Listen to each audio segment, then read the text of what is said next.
Hello guys, and welcome back to another For Honor Heroes build video. Today's video and hero is the Berserker, and the mode we're focused around is Breach Defense. So we're going to go ahead and get into the 3 perk selection. And 3 perks that I go with is Devour, Endurance, and Headhunter. Now, for the first top 3 feats, perks, that I go for is Devour. And the reason why I go for that over Galestorm and Early Reaper is because it doesn't rely on me killing a hero. I mean, it does rely on me killing a hero to gain health, but it's not a movement speed bonus for the hero kill. And on the right side, we have Early Reaper, which gives you a 30% boost to your first attack upon respawn. So if you go and attack a minion and you forget you have that minion, you just take your 30% damage. If you attack an enemy and they're blocking, that block hit just took 30% more damage. So it's something that I don't really suggest, and it's something that I don't like because it responds on your first hit period. It's not off a kill, it's just your first hit. So if you don't die the whole match, you only used it once. If you die and you come back, if you're revived or if you respawn, then you use it again. So it's something that I just, it relies on you being respawn or dying, etc. It's not something that I suggest, especially if you want to go ham in a breach. Breach is a mode that really requires you to pay attention to your health and try to keep you and your team alive and prevent from falling. Now, when you're in defense, it doesn't matter as much as it does when you're in attack, but it still matters because how are you going to stay into the fight if you have to keep running to the heal spawn zone, or running to the heal zone to heal? And if you guys don't have it, then you're fighting a player who might be trying to heal himself already, and then it's up in the air who's going to win that, depending on what the circumstances is. I mean, there's times where I literally have a slither of health and I'll win fights, but there's times where I just don't, and I'm just like, damn, this guy has a full bar, I have one hit in me, like I'm just already discouraged as I'm fighting this guy, you know what I mean? But you got to be in it to win it. But again, it's better to have health on executions, because with the Berserker, you're allowed to go ham a lot. You can fight more than one player. He is like super good at getting ganked. And I'll just go ahead and kill the players off until there's one more, and when I'm at that last player, then I'll go ahead and try to revive execute to go ahead and give me the benefit of more health. Now remember, we have Bounty Hunter, which allows you to get more health, but I can't remember if I go with that feat or not with this build, but I'm sure I do. So even if you don't kill a player executing them, you're still going to get a health if you just basically knock them out non-executed style. But being able to gain 50% more health, or 15 more health, not 50%, I'm sorry, is way more beneficial than gaining speed and more damage upon respawn. Now moving on to the second perk, I use Endurance, and the reason why I use this is because it gives me a stamina cost increase of 3% per renown level. So you got 4 renown levels, and if you guys are not familiar with what a renown level means, it means once you unlock your skill and or feat, that's renown level 1. Now when you have 2 skills, that's renown level 2. So every time you get a renown or every time you get a skill level, you're able to grant 3% stamina cost reduction for a total of 12%. And this is applied to you throughout the whole match forever until the match ends, as long as you got those corresponding renown levels. In my opinion, it goes way better than Survival Instincts and Crush Them, because Crush Them relies on you to kill a hero. And if you do more damage to a minion, or you accidentally hit something else, or you guard break and punch them with the Berserker, which you can do, which his guard breaks do make him punch people in the chest wherever he wants to throw them, and that's going to take you 30% more damage. Now, stamina costs from being in critical health, in my opinion, why do I have to be in dying state to benefit from a perk? I am not going to use that perk. Yeah, they buffed up Early Reaper, they buffed up a lot of the skills percentages because they want people to lean onto using them and trying them out, and I've seen people with these skills, but I'd rather have a stamina cost reduction throughout my whole match, allowing me to do so much more with my stamina pool than only when I'm dying.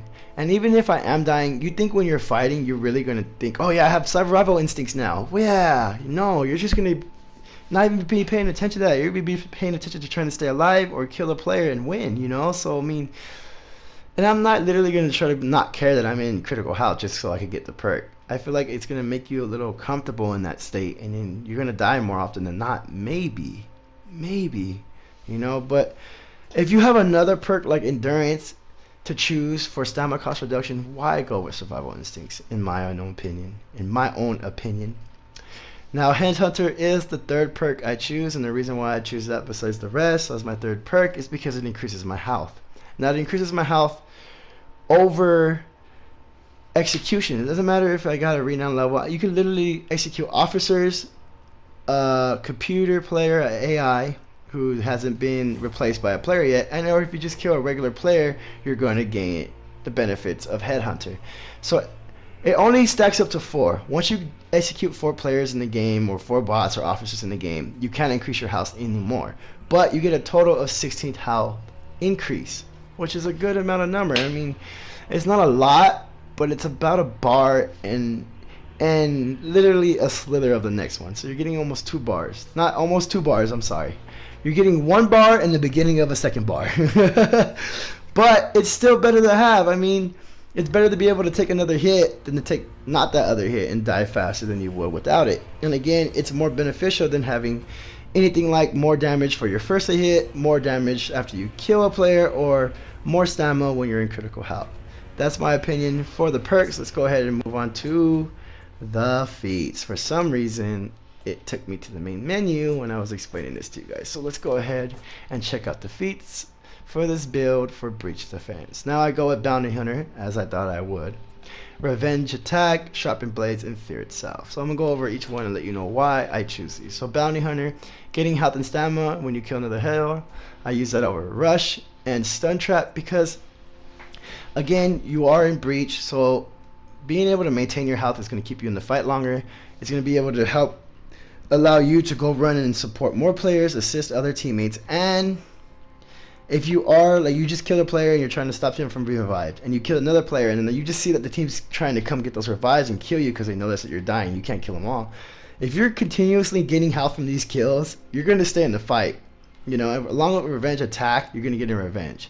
Along with Devour, if you're executing players, you're getting even more health, you know. So you can literally heal up without having to head to the heal spawn with these 2 feats and perks activated. I use that over Rush because, again, it's movement speed. The only reason I can see somebody using this in Breach is to stop a player from using the shield banners.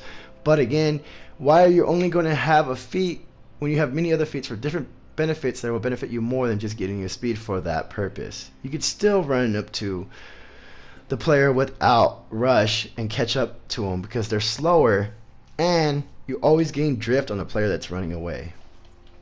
Stun Trap is pretty fun to play with, but I don't see this helping in any way besides putting a player in an exhausted state. But it's a big old map.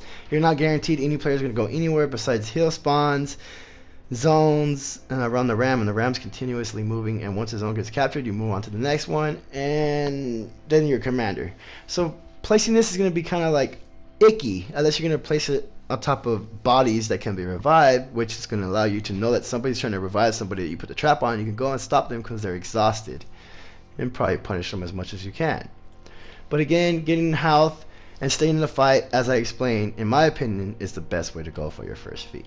Now, moving on to the second feat, I use Revenge Attacks, and I use that over Bear Trap and Doom Banner. And Bear Trap, I mean, it's really fun. My idea is to put this on bodies from players who need to be revived, and I would use this over Revenge Attacks because I'm not one that really likes to rely on revenge, and I tell that to you guys all the time. But when you're a character like the Shaolin, Musha, and Berserker, where you can continuously attack in infinite chains in different ways, you're gaining Revenge Attack way faster than any other character that has it, like Nobushi or Peacekeeper. When you're those characters and you're using Revenge Attack, you're barely gaining from that feat than other feats that you can be using. Now, I would use Bear Trap, like I said, to put over bodies that can be revived and stop them. But because I'm the Berserker, using Revenge Attacks, in my opinion, is going to be more beneficial, especially when you see yourself in giggy situation, especially if the team is tired and they're realizing that they're losing and they need to stick together now. Being able to hit them, because I switch targets as I'm swinging. Each swing that I swing when I'm getting gated is going to a different target. And I'm gaining revenge for each hit, on top of them hitting me, on top of me blocking or parrying them. So it is really beneficial with this build, in my opinion. And remember, when you're killing players, even if you don't execute them, you're still getting health and stamina. And then Doom Banner, it's cool. I think it's really good to be around the commander and zones, but they're not always up. And the commander, yes, he's always up. But let's say you guys stop them. I mean, my thing is to stop them from even getting to my commander, you know. And that's the only way I can see me using this skill. And when I see the feat revenge attacks with an if it chain type character, as I just explained, I feel like this is going to be a more beneficial factor than any other feat in this slot. Especially if you're around your commander, because you can help you can help your commander defeat the enemies, and they'll probably block you and try to fight you and gank you too, so they can kill the commander after. You're gonna get revenge, you know, off of your own hits when you're swinging. So it's really beneficial. It does not work when you hit minions. So if you have an idea where like I'm gonna fight around minions, keep attacking minions, the player comes and I'm acting my revenge, they stripped that away. In the recent patch, they took away any revenge gains from hitting minions or getting hit by minions. So keep that in mind too when using this skill. Moving on to the third feat, I use Sharpened Blades. I use that over Throwing Axes and Fury because, again, we're in breach defense. Killing players matters more than anything. Staying alive does matter and all lives matter, but you're more about going all out attack and preventing the teammates from pushing their rams, pushing the zones, taking the shield banner, and depleting their response. So the best way to do that is, like I say, I have revenge attack. You're an infant chain character like the Berserker. You can literally switch your targets as you're swinging. Every swing should hit somebody different, especially with Sharpened Blades, because you're applying bleed to every character surrounding you trying to gank you. And when one of them goes down, even if you didn't hit them and they went down, if they die from bleed, you're going to get Bounty Hunter. You're going to get health and stamina because they died, and you can keep going. And if that's not enough, you have Fear itself after to activate, you know, like it's just an amazing skill to go with Breach when it comes to trying to be an attacker like Scrimmage. Throwing Axes is pretty cool. It can be dodged. People can't see it coming. It doesn't do as much damage as other skills like the Trident or the Valkyrie Spear, but you know, it's still fun to play with, but in my opinion, it's not a skill to really choose over Sharpened Blades and or Fury. Fury is nice. You can use the Sprint Beast to catch up to somebody, and you can use the attack and defense greatly to not fear ganky situations. Especially if you have Fear itself on with Fury, it's a crazy combo because they have less defense. Your defense is great. Your attack is like 3 times now because you have Fear itself on. But in my opinion, try to stretch out your skills with all characters. Don't use all your characters' feats at once. Use Fury or use Sharpened Blades, and after you use that, use Fear itself, so you have a continuous amount of buffs and debuffs going around, so you're in the fight and you're most likely going to come out victorious with your squad. Now I just explained the reason why I use Sharpened Blades over Fury. And now we're going on to the fourth feat, which is Fear itself, and I choose that over Fire Flask and Berserker because Berserker only raises your sprint and defense, so this is more for something that where you're just trying to stay alive and not die, maybe for a scrimmage, maybe for elimination, maybe for even for tribute, because you get the speed boost to allow yourself to carry something back, and if somebody tries to fight you, your defense is good, so you'll be able to defend yourself, get the banner back, and go back to your spawn point. But it's not really going to be beneficial in defense breach because you're not just trying to stay alive, you're trying to kill and dish out damage. You're trying to help your team. Even if you fall and you almost killed players, at least you helped your player kill that player so that their depletions are going down and they're not pushing the ram anywhere. Fire Flask is awesome. You do hurt your allies. If you throw it at troops to try to prevent them from pushing, you're also damaging your own troops, and it doesn't really do that much damage to the ram. It is good if your friends are getting ganked and you want to throw it on people who are trying to gank you, and it's an awesome combination with Bear Trap. I don't know how many times on streams or in videos that I've caught a player in a Bear Trap and I just throw a Fire Flask on him while he's trying to get out of it, and damn, he's done. He's dead. There's nothing he can do. But again, it's breach defense. Go for Fear itself. Most of the time, characters are going to stick together. They're not trying to die. They're trying to reserve their depletion. I mean, they're trying to reserve their respawn count. So using Fear itself on top of if you don't have revenge or you get out of revenge, use Fear itself after, or use it first. And then you have Sharpened Blades. You have all these feats and skills to work with to keep active, to keep you from dying, in my opinion, and to keep you from doing so much damage. I mean, look at these feats and the perks that the Berserker have, and how I just explained how to use them. You will be dishing out a lot of damage. You will be able to take out their respawns. That's your goal. Go out there, be a Berserker, Be a beast, be the best you can be, and thank you so much for watching this video. I really hope you guys enjoyed. Sorry for the little break that I took. I was getting into Anthem on the release, and Division 2 is always going to be my game, just like Division 1. I'm never going to forget about For Honor because I love this game.